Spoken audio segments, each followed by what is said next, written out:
Hi everyone, I'm Kevin Wilson and I'm here with the Pura Vida Falls leadership team. This is Isaac Leiva. Rick Bell, Casey Stamps. and we're excited to be developing the Pura Vida Falls. Casey is in charge of all the sales and marketing. Rick and I are the original owners and developers, and Isaac Leiva, you probably met separately, handles all the property management and the development. He's an architect, designer. It's probably easier to say what does he not do.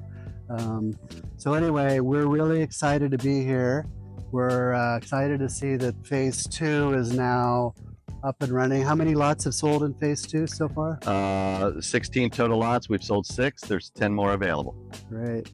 And how about phase 3? What's the status on phase 3? Phase 3 is opening up this fall. We've got all the roads in place. We're now working on the water system, which should be done at the end of next month.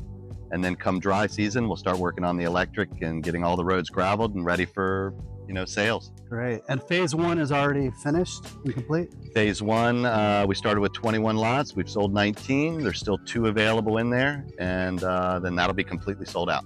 Okay, good.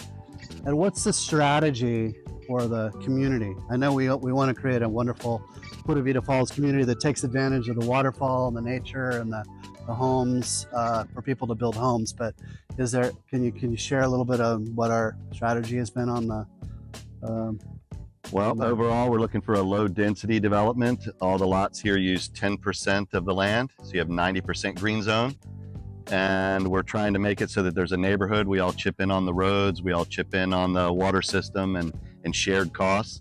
But we don't want to be overly controlling. There's no HOA. It's actually just a community agreement where we all share in on the infrastructure.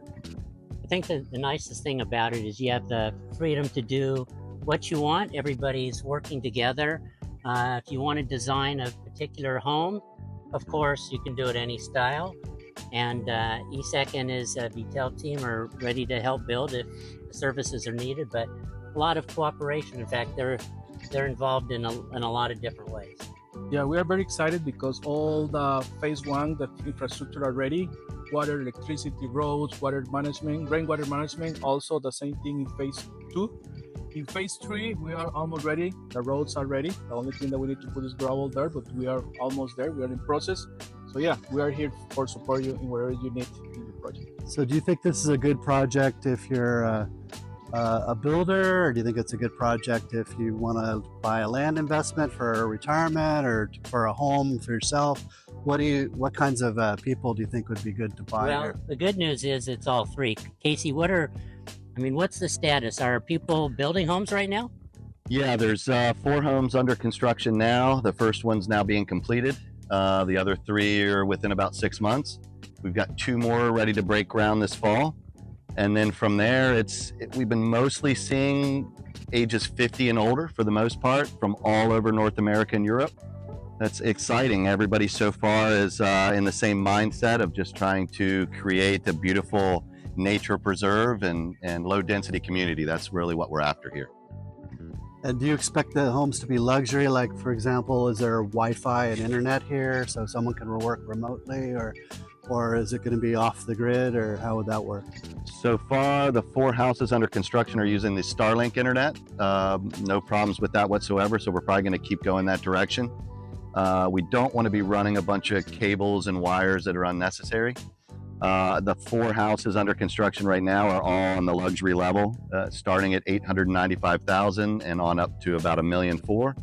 But you can build whatever you like. We've had some other people in here that maybe just want to do 1,700 square feet, and there's nothing wrong with that. So you can do anything you like, any idea, any style, modern. Some people are more Mediterranean or Balinesian, but we want to leave it open. We don't want to overly restrict anyone. Right.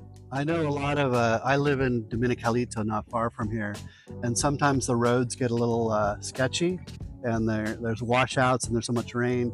Isaac, you want to talk about our plans for maintaining the roads, and is it easy to get out, or is it possible? Is it problematic? Yes, we have a very good rainwater system. We build gutters and create a good drainage.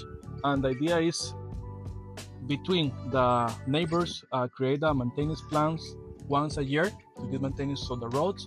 So yeah, that will be a problem here. Great. And how about security?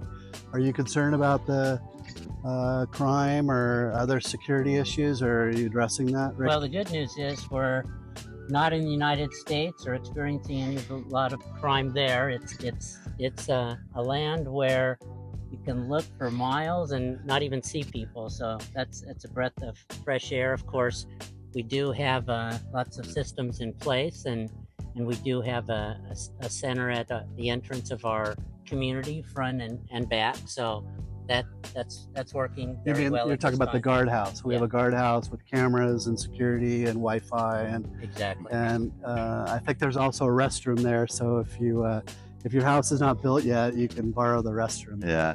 Well, the idea is right now just to have 24-hour surveillance with the camera system using the Starlink internet. But the guardhouse is there. If the homeowners decide they want to add a night guard, it's ready to go for them.